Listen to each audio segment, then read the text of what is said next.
Simple harmonic motion and uniform circular motion.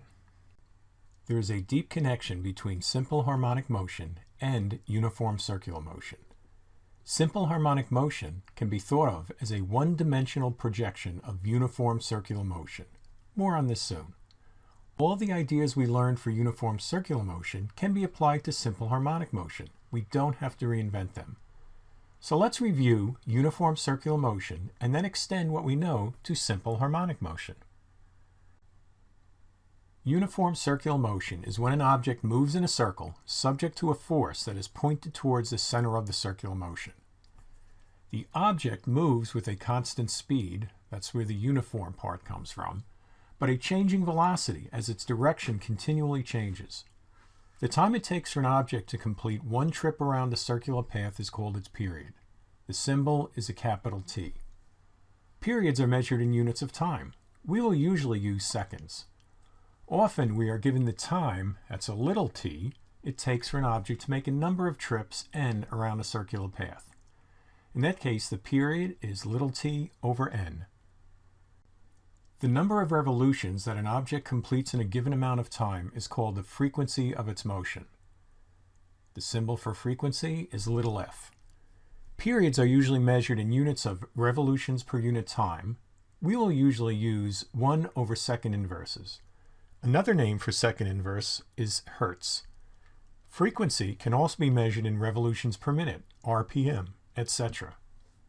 Often we are given the time it takes for an object to make a number of revolutions. Time and number of revolutions. In that case, the frequency is just n divided by t.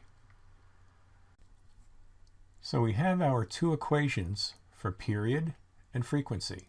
And please notice that they're inverses of each other. Therefore, period is 1 over frequency, and frequency is 1 over period. Also, please recall from uniform circular motion, one of my favorite formulas here.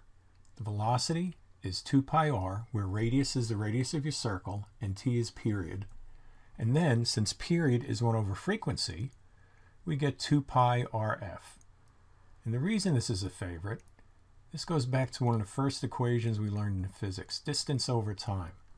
So the distance you cover when you go around a circle once is just the circumference, 2 pi r, and the time it takes is the period. Now, again, the magnitude of the velocity is constant. The direction keeps changing, but the magnitude stays the same. Now let's start relating that to simple harmonic motion.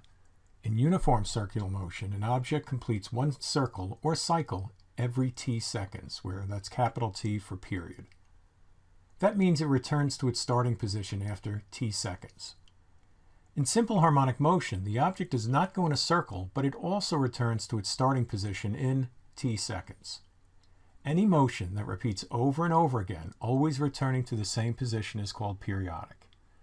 And here is a great introductory video to what we're talking about, how simple harmonic motion relates to circular motion.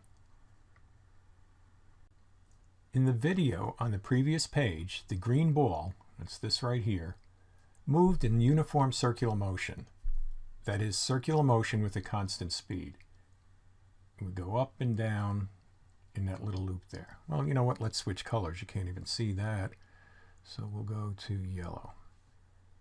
It goes around and around like that. The red block moved in simple harmonic motion up and down with a constantly changing speed, but they were always at the same height. Right here they're at the same height. So when the ball gets up to this point, for example, this red block would be at the same height. The ball was moving in 2 dimensions around a circle, and the block was moving in 1 dimension, just up and down. So that's why we claim that simple harmonic motion can be thought of as a one-dimensional projection of uniform circular motion.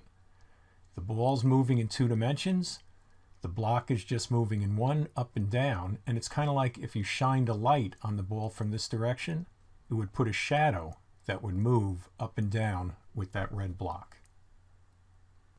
There are 2 conditions for a system to be undergoing simple harmonic motion. The first one, the object that is oscillating must be subject to a non-constant force that is proportional to and opposite its displacement from an equilibrium position. The force is a restorative force and is explained by Hooke's law, F equals minus kx. Restorative force means it tries to get back to where it started. And all those words there are represented by this little tiny equation. It's the cool thing about physics and equations. The object is described by two forms of energy, such as kinetic energy and elastic potential energy. Energy is continually being shifted between the two types, but the total energy is constant.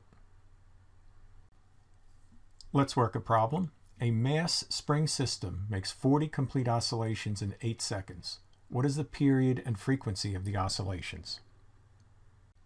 We first write down the givens, and then we have two equations. The period is t over n, and the time is 8 seconds.